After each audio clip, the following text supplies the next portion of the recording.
पूरे प्रहलाद चरित्र को उठाकर देख लो, नृसिंह पुराण से लेकर किसी भी पुराण में प्रहलाद जी ने अपने पिता का कहीं भी तिरस्कार नहीं किया, पिता में दोष नहीं देखे, पिता की निंदा नहीं की, क्योंकि वो पिता में भी भगवान को देख रहे हैं, कैसे निंदा करें। जब जब प्रहलाद जी हिरण्यकशिपु के सामने जाते हैं, बड़ी श्रद्धा पूर्वक उसके चरणों में मस्तक रखकर प्रणाम करते हैं, हाथ जोड़कर अत्यंत विनम्र भाव से खड़े होते हैं। माताजी, झगड़ा किस बात का है? प्रहलाद जी और हिरण्यकशिपु में किस बात का झगड़ा है?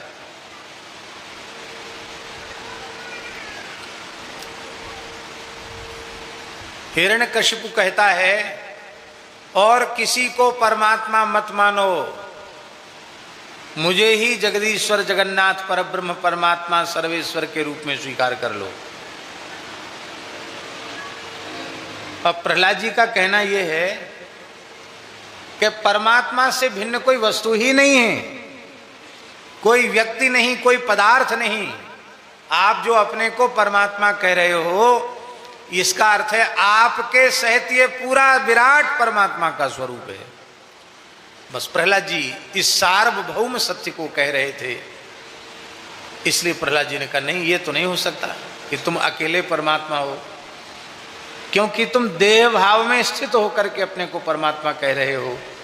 परमात्मा व्यापक है, विभु है, विरज है, निष्कलंक है, निर्विकल्प है, निरंजन है, नित्य है, गुणातीत है, और यह लक्षण देहवादी पुरुष में संभव नहीं है।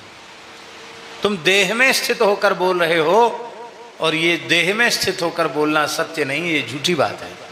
हम झूठी बात को कैसे मान लें, इसी बात का झगड़ा है।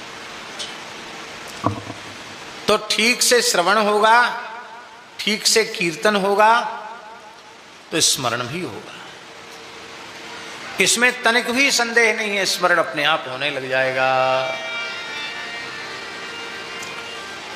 और अंत में सुखदेव जी ने और खोलकर कह दिया, एतावान सांख्य योगाभ्याम स्वधर्म परिनिष्ठया जन्मलाभ परः पुंसाम अंते नारायण स्मृति। हे राजन,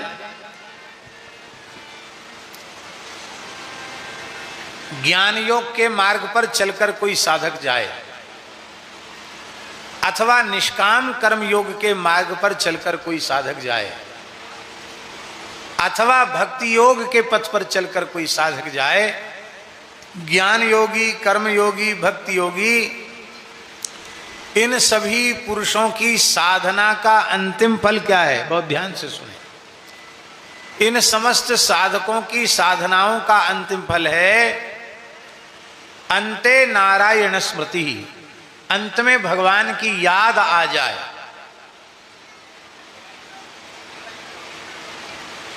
विद्यार्थी पूरे वर्ष पढ़ा, पूरे वर्ष उसने मेहनत की पढ़ने में, और जब परीक्षा फल आया, रिजल्ट आया, तो 0/0। वो हजार हजार शपथ ले, सौगंध खावे कि मैं बहुत पढ़ता था, मैंने बहुत मेहनत की, पर कोई मानेगा उसको? और भले ही खेल कूद में मस्त रहता हो और परीक्षा में सर्वोत्तम परिणाम लेकर आवे, तो उसकी जय जयकार होती है।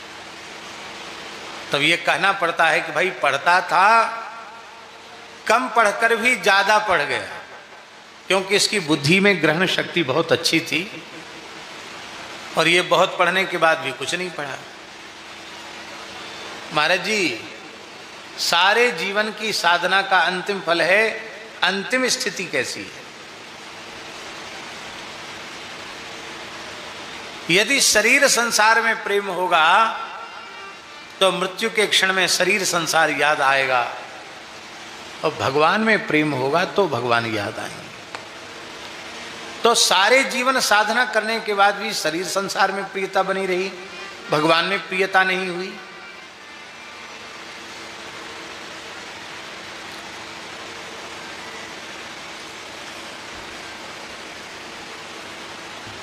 हमने दो लोगों का प्रत्यक्ष देखा। एक अपने पूज्य सद्गुरुदेव श्री भक्तमाली जी को देखा, जीवन की अंतिम श्वास तक भगवत स्मरण, बेहोशी में नहीं गए, मूर्छा में नहीं गए, अंतिम क्षण तक चेतना और अंतिम क्षण तक भगवत चरित्रों का श्रवण और भगवत स्मरण। जिसमें पूज्य महाराज जी ने महाप्रयाण किया, उस समय हम उनको कपिलोपाख्यान का पाठ सुना रहे थे, भागवत जी में से भगवान के स्वरूप का ध्यान सुना रहे थे, ध्याये चिरम भगवत चरणारविंदम। और महाराज जी एक एक श्लोक सुनते जा रहे थे और उनके नेत्रों से अश्रुधार, प्रेमाश्रुधार बह रही थे। ऐसे लगता था मानो मैं श्लोक गायन कर रहा हूं और भगवान उनके सामने प्रकट हो गए। जैसे ही स्वरूप दर्शन निरूपण पूर्ण हुआ, महाराज जी ने एक हाथ अपने दाहिने हाथ से हमारा दाहिना हाथ पकड़ रखा था ऐसे, और हम सुना रहे थे। और जैसे ही स्मरण पूर्ण हुआ, ज्येष्ठ शुक्ला पंचमी, श्रुति पंचमी, गुरु पुष्यामृत योग में ब्रह्म वेला में ठीक 4 बजे उन्होंने महाप्रयाण किया। आकाश में जेठ के महीना में कितनी गर्मी होती वृंदावन में, और महाराज जी के जाने का समय आया, मेघ छा गए और अत्यंत शीतल मंद सुगंधित हवा बहने लगी। ठीक 4 बजे महाप्रयाण किया, उसी समय बादलों की मधुर मधुर गर्जना हुई, बिजली चमकी, पूरे स्थान में बिजली का प्रकाश हुआ और बूंदाबांदी हो रही थी। उसी बीच में महाराज जी ने महाप्रयाण किया। जेठ के महीना में कितनी गर्मी होती है। पूरी अंतिम यात्रा में किए जाई छाया जलद, मेघों ने पूरी यात्रा पर छाया की और जल समाधि होने के पश्चात आकाश फिर से साफ हुआ। ये देखा प्रत्यक्ष अंतिम श्वास तक भगवत स्मरण। और ऐसे ही पूज्या माता जी को देखा, अंतिम श्वास तक भगवत स्मरण। शरीर संसार में कहीं भी रंच मात्र वृत्ति नहीं रह गई।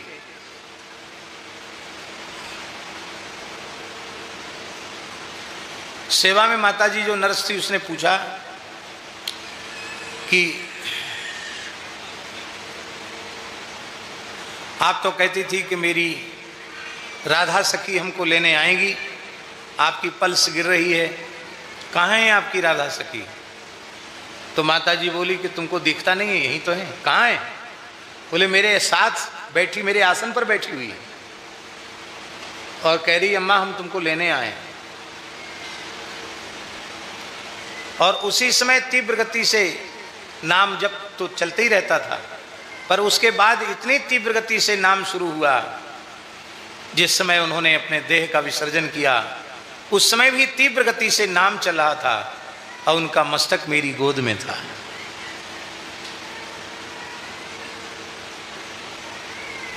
प्रत्यक्ष ये 2 लोगों का अपनी आंख से हमने देखा। ऐसा ही होता।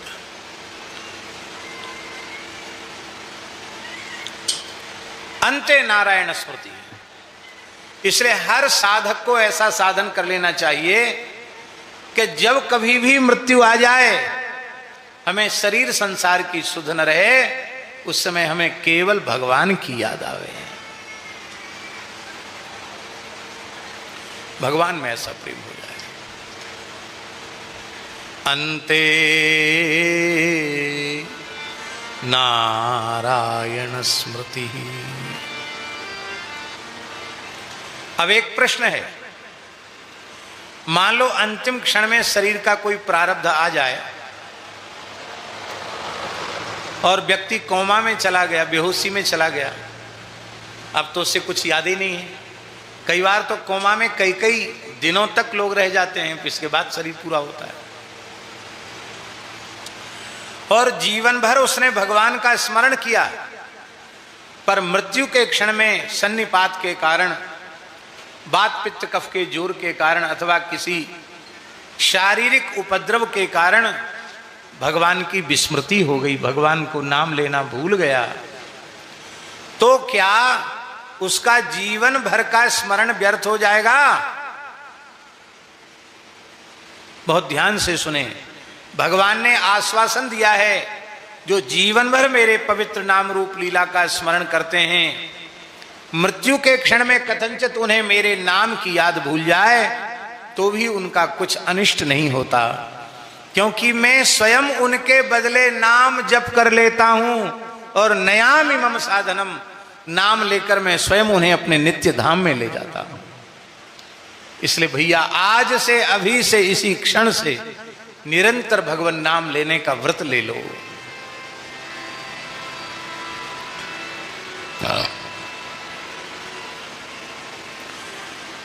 भगवान के स्मरण से मृत्यु मंगलमयी हो जाती है। यद्यपि हमारी विद्यार्थी अवस्था थी, लेकिन भगवान ने हमको थोड़ी सी झलक दिखा दी मृत्यु की। परीक्षाएं चल रही थी संस्कृत की, और उसी दिन परीक्षा पूरी हुई और मथुरा से परीक्षा देके आए और अकस्मात हैजा हो गया। हैजा तो जानते हैं ना, हैजा, उल्टी दस्त शुरू हो गए। एक अच्छे डॉक्टर को बुलाया गया, कोई भी गोली दवाई खाते उल्टी हो जाती, इंजेक्शन लगाना पड़ेगा। इंजेक्शन लगाया। कई बार ऐसा होता है कि किसी को कोई दवा बहुत प्रतिकूल प्रभाव कर जाती है, वह इंजेक्शन उसने इतना विपरीत प्रभाव किया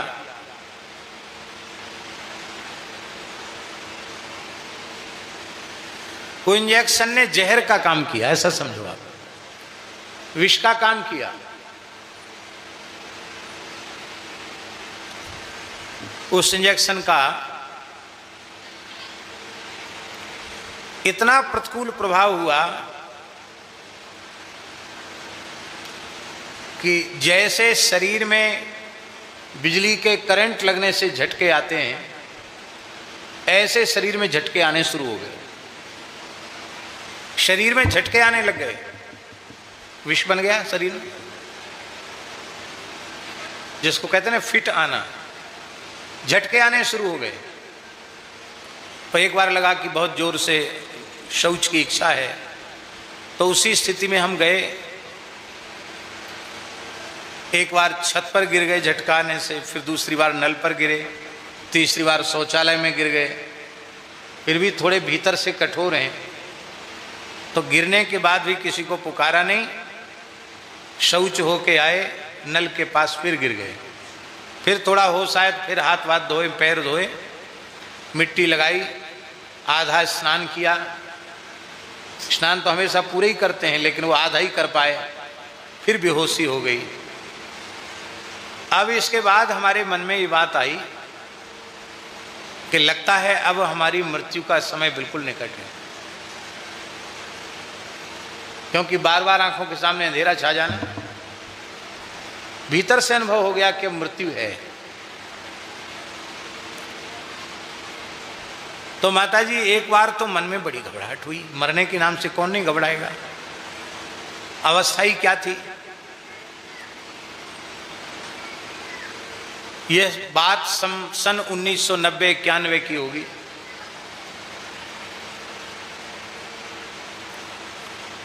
तो एक बार तो हमारे, उस समय हमारा विद्यार्थी जीवन था, एक बार तो हमारे मन में आया, अरे पढ़ने के नाम से वृंदावन आए थे, अभी पढ़ाई भी पूरी नहीं हुई, ठीक से पढ़ भी नहीं पाए और कुछ कर नहीं पाए, गुरु जी की सेवा भी नहीं कर पाए, और लो अंतिम समय आ गया।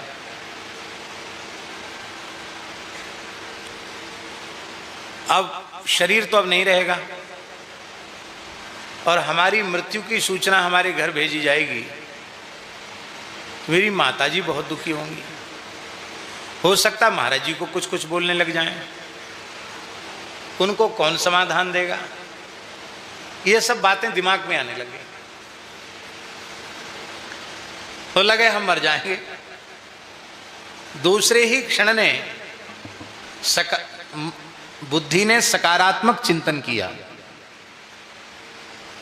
दूसरे क्षण महाराज जी बुद्धि में एक बात आई कि देखो भगवान की कितनी करुणा है। पवित्र विप्र कुल में जन्म लिया, श्रीधाम वृंदावन है, संतों का स्थान सुदामा कुटी है और साक्षात सदगुरु भगवान की सन्निधि है।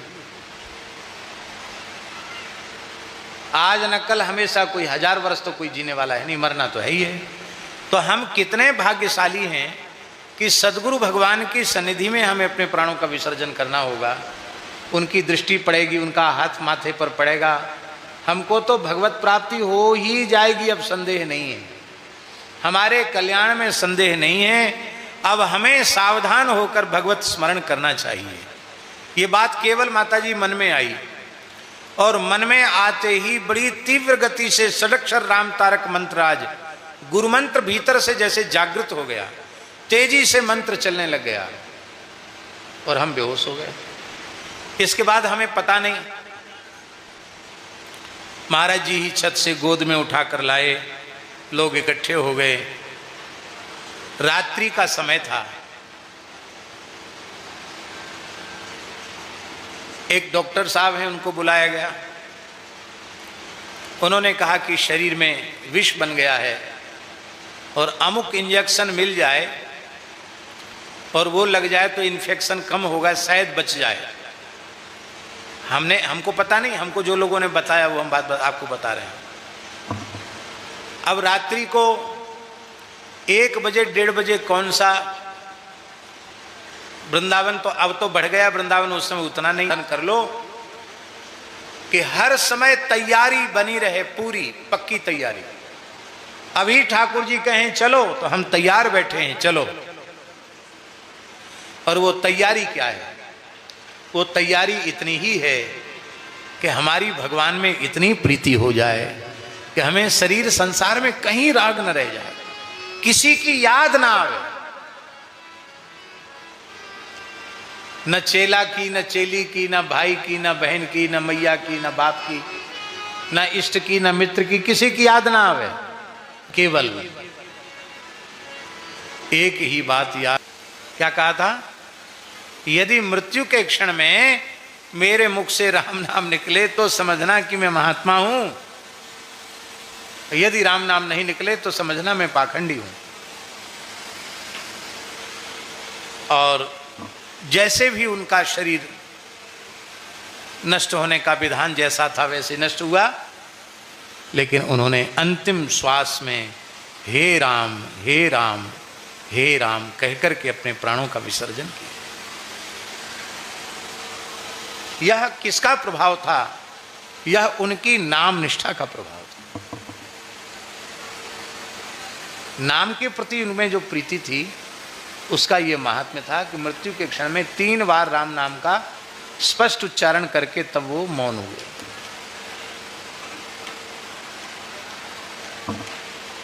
गोली लगने के बाद और कुछ नहीं कहा,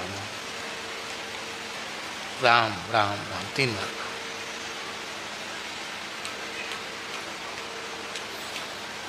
हरिशरणम। बाकी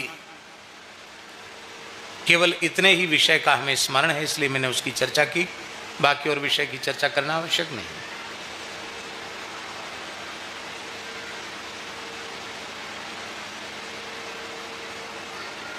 अंते नारायण स्मृति, अंत में भगवान की स्मृति हो जाए। मृत्यु के भय से इसी क्षण मुक्त हो जाना चाहिए, लेकिन एक सावधानी रहे। मृत्यु के भय से मुक्त होने का मतलब ये नहीं कि हम सोचें कि अब तो मुझे जीने का कोई अर्थ है नहीं तो हम मर जाएं और अपने शरीर को नष्ट कर दें।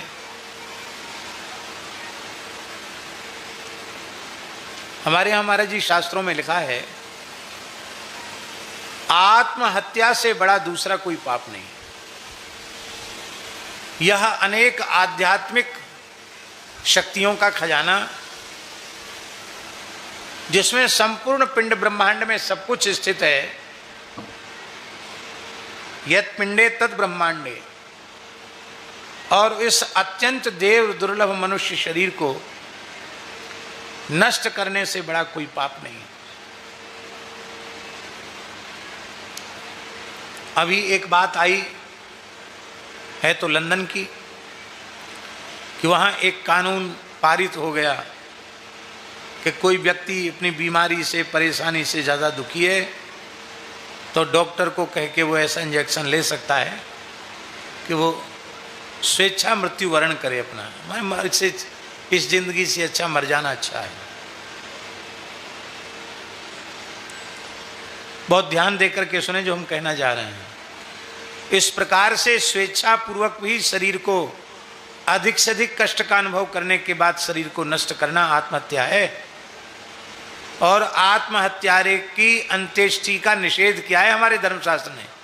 आत्महत्या पूर्वक मरा है उस व्यक्ति की अंत्येष्टि नहीं होनी चाहिए। क्या लिखा है बोलो? उसको लिखा है कि अंत्यज उसके पैर में रस्सी बांधकर गांव के बाहर फेंक आवे। चील कौआ कुत्ता गीद नोच के खा जाए। उसका न जलदान है न पिंडदान है, कुछ नहीं है उसका, कोई कर्मकांड उसका नहीं है, क्योंकि वो आत्महत्या करके मरा है, भयंकर नरकों में गया है। और नरक भोगने के बाद कम से कम 1000 वर्ष की भयंकर प्रेत योनि उसको प्राप्त होती है। तो कष्ट जो था आपको जीवित अवस्था में, उससे करोड़ों गुना कष्ट आपको नरक में भोगना पड़ा, फिर 1000 वर्ष की प्रेत योनि भोगनी पड़ी, और समस्या का समाधान तो हुआ नहीं, उल्टे और अधिक समस्या में पड़ गए। इसलिए चाहे जितना कष्ट हो, चाहे जितनी पीड़ा हो, कभी मरने की बात नहीं सोचना चाहिए। आत्महत्या की बात कभी नहीं सोचनी चाहिए।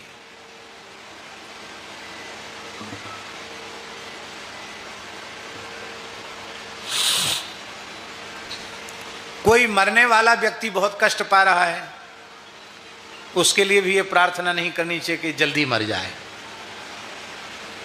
लोग कहते हैं महाराज आशीर्वाद दीजिए, बहुत बेचारे कष्ट भोग रहे हैं, आप आशीर्वाद दें उनका कल्याण जल्दी हो जाए। अरे भले आदमी, तुम अपना कल्याण जल्दी करो ना।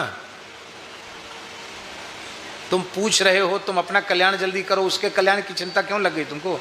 अपने कल्याण की चिंता नहीं है। आप कहते जल्दी मर जाए, और हो सकता वही क्षण उसके परम कल्याण का क्षण हो तो। इसलिए कान खोलकर सुने, ध्यान देकर सुने। एक सेवा होती है माता जी, और एक परम सेवा होती है। क्या सेवा? परम सेवा। परम सेवा का अर्थ है जिस सेवा से बढ़कर और कोई दूसरी सेवा ना हो।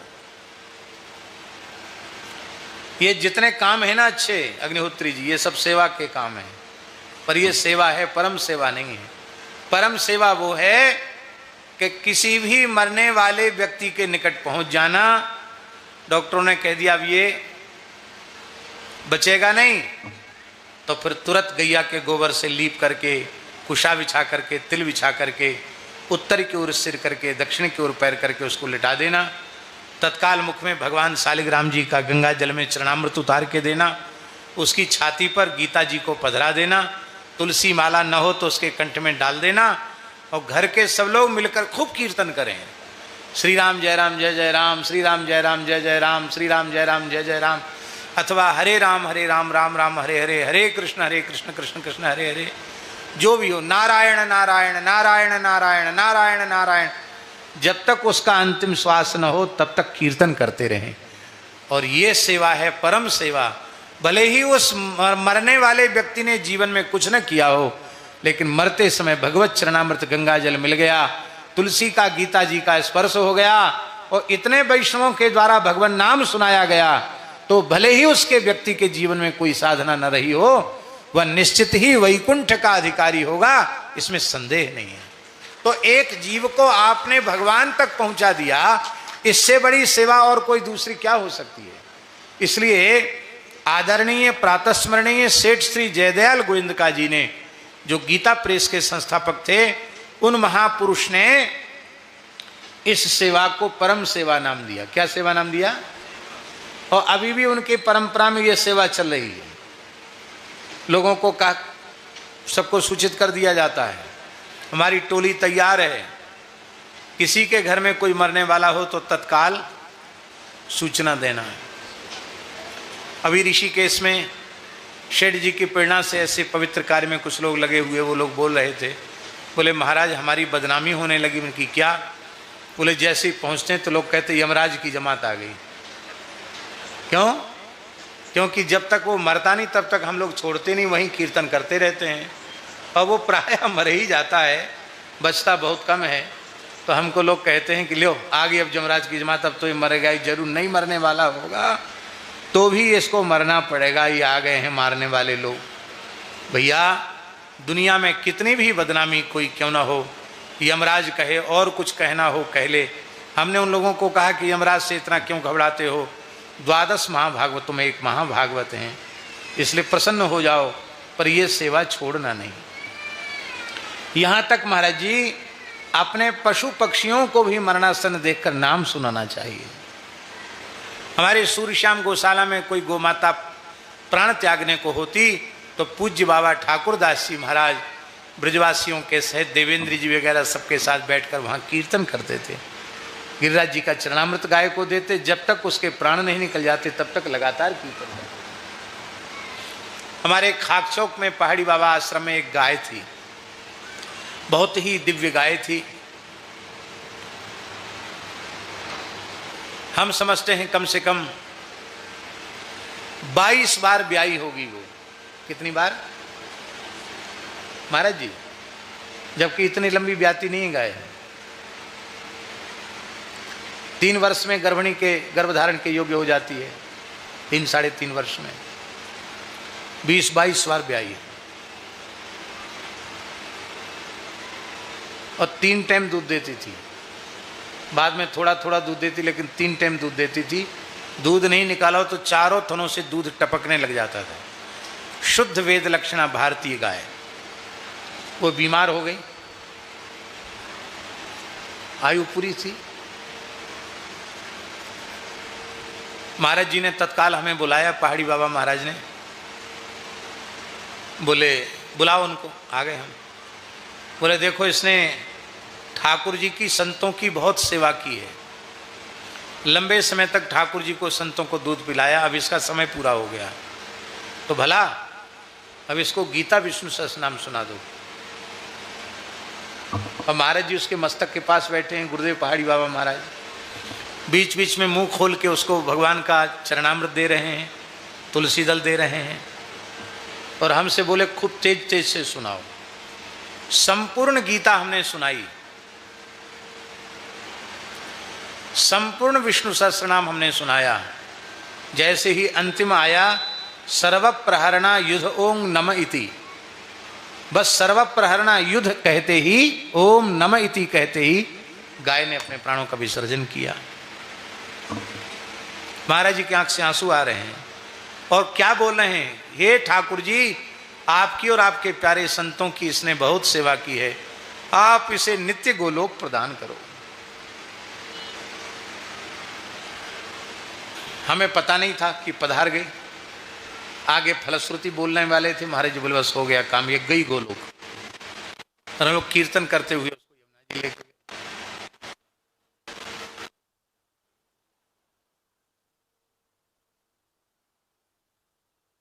महाराज जी विलक्षण थे।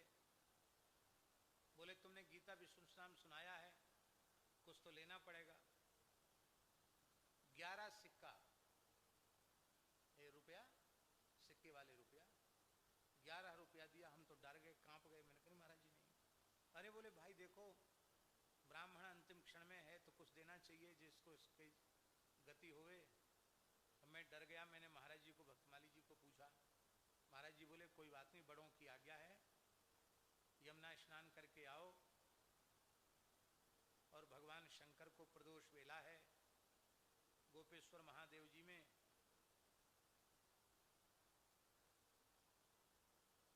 11 रुपया दक्षिणा दी है ना, तो 5 रुपए का दूध दही पेड़ा ले लेना। उसमें तो आ जाता था, अब तो उतने का नहीं आएगा। और 5 मिनट 4 रुपए में 5 रुपए में बिल्व पत्र फूलमाला वगैरह ले लेना। बचेगा 1 रुपया, वो दक्षिणा में भोले बाबा को दे देना। तो वो 11 रुपया भोले गोपेश्वर महादेव के अभिषेक में लगा के 10 रुपया पूजा में, 1 रुपया दक्षिणा में दे के कहना कि प्रभु आप गोलोक धाम के ग्वारिया हैं, आप इसको गो माताओं के झुंड में सम्मिलित कर लें। महाराज जी ने उपाय बताया, वैसा ही हमने किया। तो भादों का कृष्ण पक्ष द्वादशी तिथि थी जब वो गैया पधारी, उसी दिन प्रदोष भी था। तो प्रदोष में हमने पूजा कर दी शंकर जी की। माता जी आज ये बात याद आती है कि जो संसारी लोग अपने मैया बाप की सारी संपत्ति के वारिस होते हैं, वे उसके कल्याण की ऐसी चिंता नहीं करते जैसे संत अपने स्थान में रहने वाले पशु पक्षियों के भी कल्याण की चिंता करते हैं।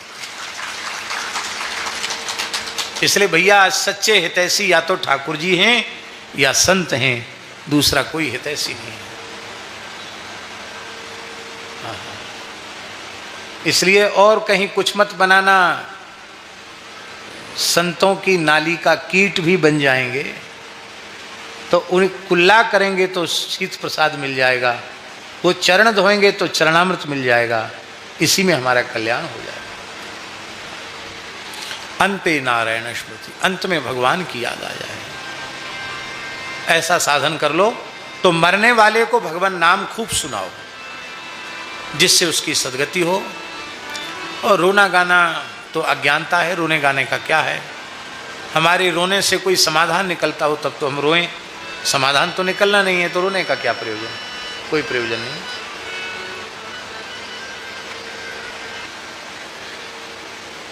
कितनी ऊंची बात है। सारे साधनों की सफलता अंतःकरण की शुद्धि में है, मन बुद्धि चित्त अहंकार की शुद्धि में है। और जितने साधन हैं सभी साधन चित्त शुद्धि के लिए ही हैं। यज्ञ, जप, तप, व्रत, होम, स्वाध्याय, तीर्थयात्रा, वेद पाठ, जितने साधन हैं सबके सब साधन केवल चित्त शुद्धि के लिए। और इन सब साधनों से चित्त शुद्धि होती है। किंतु भगवान के और भगवान के प्राण प्यारे भक्तों के चरित्रों को सुनकर जैसी चित्त शुद्धि होती है वैसी चित्त शुद्धि दूसरे साधनों से संभव नहीं। क्योंकि माताजी जब दूसरे साधन व्यक्ति करता है तो उस समय चित्त की शुद्धि का कर्ता वह व्यक्ति स्वयं होता है। और जब वो कथा सुनने बैठता है तो उसकी चित्त की शुद्धि के कर्ता सर्वसमर्थ भगवान होते हैं। तो भगवान को चित्त शुद्धि करने में कौन सी परेशानी, कौन सी कठिनाई है।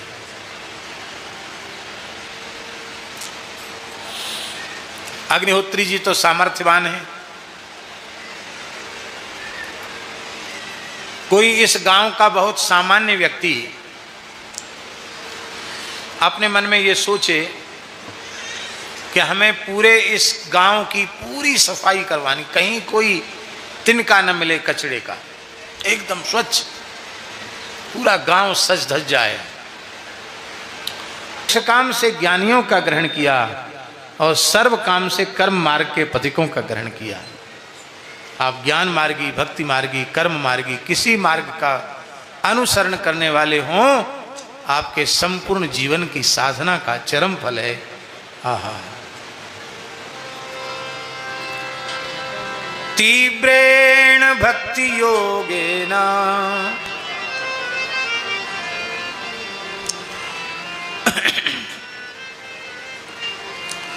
तीव्रेण भक्ति योगेन यजेत पुरुषं परम। तीव्र भक्ति योग से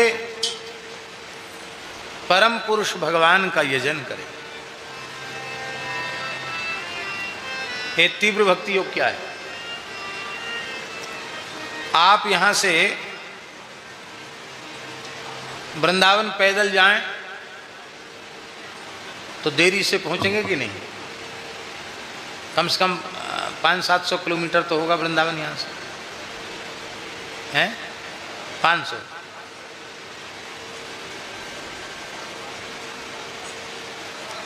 एक दिन में 50 किलोमीटर भी चलेंगे तो 500 किलोमीटर चलने में कितना दिन लगेगा? हैं? 10 दिन लगेगा। और मान लो बैलगाड़ी में बैठ के चलें तो थोड़ा और जल्दी, क्योंकि बैल थोड़ा और जल्दी चलते हैं। अब मान लो घोड़ा गाड़ी में बैठ के चलें तो थोड़ा और जल्दी। बस में बैठ के चलें तो थोड़ा और जल्दी। और रेल में बैठ के चलें तो, सुपरफास्ट में बैठ के चलें तो और जल्दी। और मान लो यहीं एयरपोर्ट हो, यहीं हवाई अड्डा हो, और फिर वृंदावन में हवाई अड्डा हो, यहाँ से बैठ के वहाँ उड़ के जाना हो तो 1 घंटा भी नहीं लगेगा और आप पहुँच जाएंगे।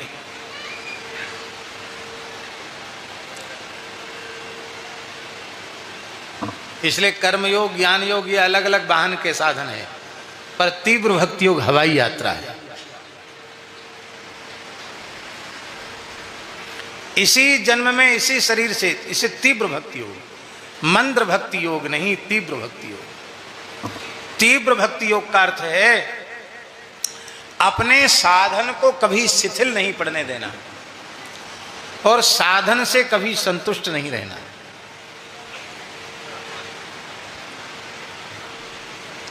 अठारह घंटे 20 घंटे भजन करने के बाद मन में ये भाव ना आवे कि हम तो 18 घंटे 20 घंटे भजन करते हैं, इस बात का पश्चाताप हो कि हाय हाय अमूल्य जीवन के 4 घंटे बर्बाद क्यों हो जाते हैं। मान लो 22 घंटे भजन करने का, आप लोग कहेंगे संभव है? क्या संभव है? श्री चैतन्य महाप्रभु के पार्षद श्री नामाचार्य श्री हरिदास ठाकुर 22 घंटे उच्च स्वर से हरे कृष्ण महामंत्र का संकीर्तन पूर्वक 3.5 लाख नाम लेते थे। उनको 22 घंटा लगता था। कितना बचे? कितने? 2 घंटे। 2 घंटे में खाना पीना सोना सब हो जाता था। तो 22 घंटे भजन की बात उनके मन में नहीं आती थी। ये जो 2 घंटे व्यवहार में चले जाते, इसके लिए वो रोते थे कि हाय हाय हमारे 2 घंटे नष्ट क्यों हो गए। इसको कहते हैं तीव्र भक्ति योग। इसको नहीं कहते कि खाली तिलक लगा के घूमने लगे, न माला जप कर रहे हैं, न ध्यान कर रहे हैं, न भगवत सेवा, कुछ नहीं। ऐसा मत समझना तिलक कंठी की महिमा कम कर रहे हैं, ऐसा नहीं समझना।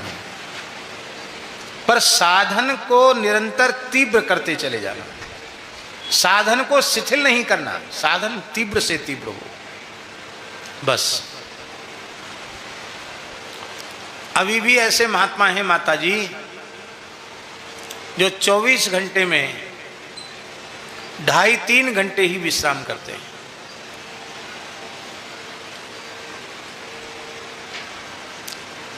आहार में केवल यत्किंचित थोड़ी छाछ ले लेते हैं, बस।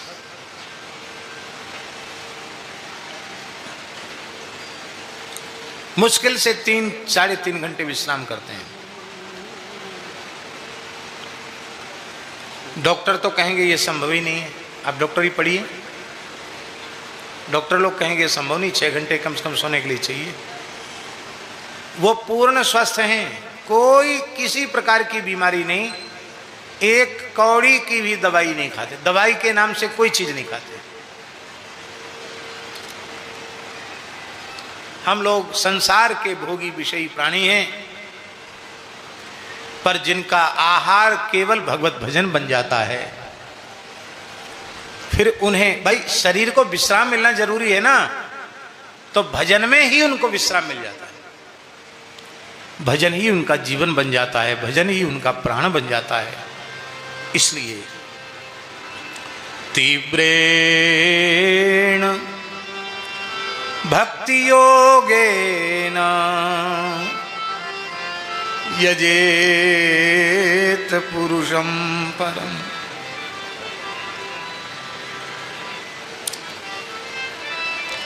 क्योंकि ज्ञानम यदा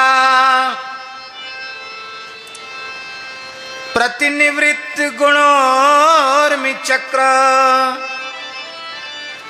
मात्म प्रसाद उतयत्र गुणे स्वसंगः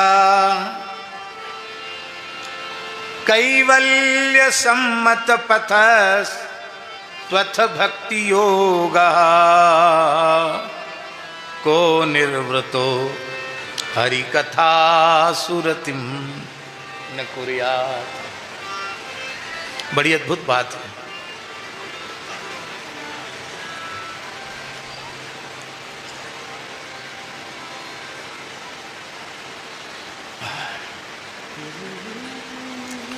जब कोई भाग्यशाली जीव किसी भगवत भक्त महापुरुष के चरणों में बैठता है तो उन महापुरुषों के जीवन में संसारी चर्चाओं का सर्वथा अभाव होता है। उनका हृदय भगवान नामरूप गुणलीला के अमृत से परिपूरित होता है और वे निरंतर भगवान के यश का गायन करते रहते हैं। तो उस कथा के श्रवण से दुर्लभ ज्ञान की प्राप्ति हो।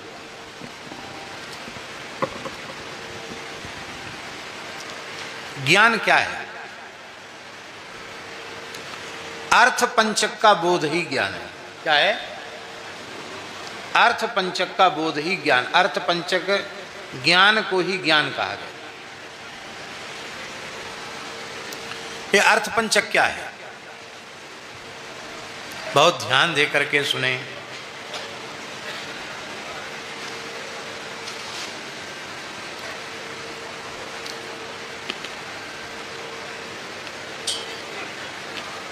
प्राप्य क्या है? प्राप्य का स्वरूप क्या है? प्राप्ता का स्वरूप क्या है? प्राप्ति का उपाय क्या है? प्राप्ति का विरोधी क्या है? और प्राप्ति का फल क्या है? इन पांचों चीजों का ज्ञान कथा सुनने से हो जाता है। प्राप्य स्वरूप माने परमात्मा के स्वरूप का बोध। प्राप्ता के स्वरूप के बोध का अर्थ होता है दंडोत नमो नारायण। जीवात्मा के स्वरूप का बोध। प्राप्ति के उपाय के बोध का अर्थ है प्राप्ति के साधन का बोध। आपका जैसा भी संस्कार हो, ज्ञान का, कर्म का, भक्ति का, उसके अनुरूप साधन का बोध। प्राप्ति के विरोधी का बोध। विरोधी माने माया का बोध। और प्राप्ति के फल का बोध। जिन्हें भगवान मिल चुके हैं उनको क्या, उनके जीवन में क्या विलक्षणता आ गई, क्या वैशिष्ट्य आ गया, इसका बोध। इन पांचों चीजों के ज्ञान को ही ज्ञान कहते हैं। तो ज्ञानम यदा प्रतिनिवृत्त गुणोर्मि चक्रम आत्म प्रसाद उत यत्र गुणे स्वसंगा कैवल्य सम्मत पथस्त्वथ भक्ति योगा को निर्वृतो हरि कथा सुरतिम न कुर्यात्। भगवान की कथाएं सत्पुरुषों के मुख से सुन करके दुर्लभ ज्ञान की प्राप्ति होती है और संसार समुद्र के जो थपेड़े हैं, तरंगे हैं, वे शांत हो जाती हैं। हृदय शुद्ध, निश्चल, निर्विकल्प हो जाता है और उस ठहरे हुए अंतःकरण में आनंद का अनुभव होने लग जाता है। सतत आनंद का अनुभव। और आनंद का अनुभव ही नहीं, आनंद के अनुभव के अव्यवहित उत्तर क्षण में इंद्रियों की विषयासक्ति सर्वथा नष्ट हो जाती है। भगवदासक्ति भी रही आवे, ध्यान से सुने, और विषयासक्ति भी रही आवे, ये दोनों एक साथ संभव नहीं। भगवदा शक्ति होते ही विषय शक्ति समाप्त हो जाए। और फिर कैवल्य सम्मत पथस्त्वथ भक्ति योगा। धनंजय दास, भक्ति योग को सामान्य मत समझना। कैवल्य सम्मत पथस्त्वथ भक्ति योगा, कैवल्य के मार्ग के जो पथिक हैं और जिन्हें कैवल्यानुभूति हो चुकी है, जो जीवन मुक्तावस्था को प्राप्त कर चुके हैं, वे पुरुष भी, महापुरुष ज्ञानी पुरुष भी जब भगवत प्रेम की महिमा को समझते हैं तो उनका हृदय भी व्याकुल हो जाता है कि हमें भी भगवान का प्रेम मिले। जैसे उद्धव जी कितने बड़े ब्रह्मज्ञानी हैं, पर उनको गोपियों के प्रेम की प्राप्ति की विकलता जग गई। सुखदेव जी कितने बड़े ज्ञानी हैं, पर कृष्ण प्रेम की प्राप्ति की विकलता उनके भीतर जागृत हो गई। कैवल्य सम्मत पथस्त्वथ भक्ति योगा, ये भक्ति योग कैवल्य सम्मत पथ है। ऐसी भगवान की कथाओं से प्रेम कौन नहीं करेगा। एकमात्र साधन से सबकी प्राप्ति हो गई, केवल कथा सुनने से सब कुछ मिल गया। पर हम बार बार दोहरा रहे हैं, कथा सदा बहुत सावधान होकर सुनना, श्रद्धा पूर्वक सुनना, शरीर संसार से पूर्ण वैराग्य हो और भगवान के चरणों में अनुराग हो, यही संकल्प लेकर कहना और यही संकल्प लेकर सुनना। तो आप पक्का समझें, एक ही कथा जीवन की अनंत व्यथाओं का विराम लगा देगी और आपका परम कल्याण हो जाएगा। महाराज ने सृष्टि विषयक प्रश्न किया परीक्षित ने, और विराट स्वरूप का वर्णन, विराट स्वरूप की विभूतियों का वर्णन करके श्री सुखदेव जी ने सुनाया। और इसके बाद अब सृष्टि के उपक्रम को समझाने के लिए ब्रह्मा जी और नारद जी का संवाद सुनाया। ब्रह्मा जी ने नारद जी को अवतार चरित्रों का वर्णन करके सुनाया। इन अवतार चरित्रों में अंतिम कल की अवतार का भी बड़ा सुंदर वर्णन किया है। आजकल कल की अवतार के संबंध में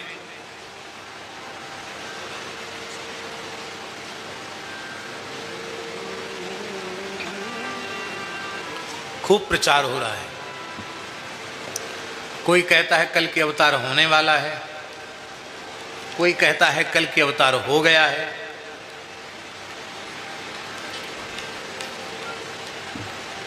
जो कहते हैं हो गया है, अच्छा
गोविंद जय जय गोपाल जय जय गोविंद जय जय गोपाल जय जय गोविंद जय जय गोपाल जय जय राधा रमण हरि गोविंद जय जय राधा रमण हरि गोविंद जय जय गोविंद जय जय गोपाल जय जय गोविंद जय गोविंद जय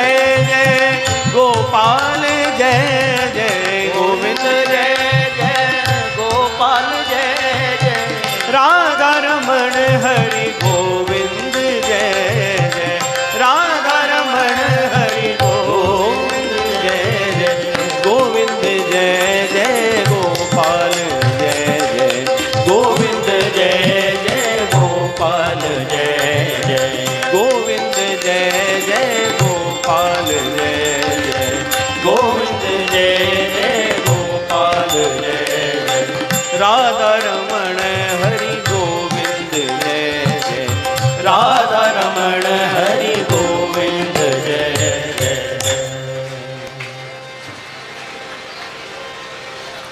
कल के अवतार के संबंध में हम स्मरण कर रहे थे। कुछ महानुभावों का भविष्य मालिका के अनुसार ऐसा मानना है कि कल की अवतार हो चुका है, और पुराणों के अनुसार बहुत से लोग कहते हैं कल की अवतार कलयुग के चारों चरण व्यतीत हो जाएंगे तब होगा। जो भी हो, जो लोग कहते हैं हो चुका है, हमें कोई इतराज़ नहीं, हो चुका है। जो कहते हैं होने वाला है, हमें कोई इतराज़ नहीं, होने वाला तो हो जाएगा। पर हमें केवल यहाँ इतने ही अंश का स्मरण करना है। कल की अवतार की परिस्थिति का वर्णन यहाँ किया गया। कल की अवतार किन परिस्थितियों में होगा? यर्यालये स्वपि सताम न हरे कथा स्यु, पाखंडिनो द्विज जना ब्रशला नृदेवा, स्वाहा स्वधा वषडति स्म गिरो न यत्र, शास्ता भविष्यति कलौ कलेर भगवान युगान्ते। जब सज्जनों के घरों में भी भगवान की कथाएं नहीं होंगी। यर्हि सताम आलेषु अपि यदा हरे कथा नस्यु। सज्जनों के मन में इच्छा तो होगी कथा सुनने की, पर कथा सुनाने वाले उपलब्ध नहीं होंगे। लिखा है भागवत जी में, यर्हि सताम आलेषु अपि यदा हरे कथा नस्यु। सज्जनों के घरों में भी भगवान की कथाएं नहीं होंगी। कथा सुनने की इच्छा दुर्जन के मन में तो होगी क्यों, सज्जन के मन में ही कथा सुनने की इच्छा होगी। पर कथा सुनना चाहेंगे, पर कथा सुनाने वाला उन्हें नहीं। आप लोग कहेंगे ये बात बिल्कुल झूठी लिखी है भागवत में, कथा सुनाने वाले।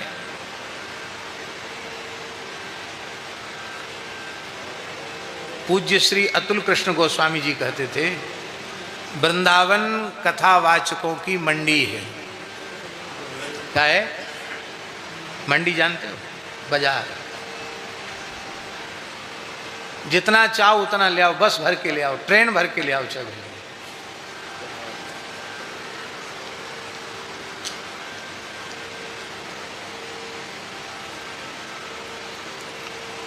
और पूरे देश में देखो तो गांव-गांव में वक्ता मिल जाएंगे।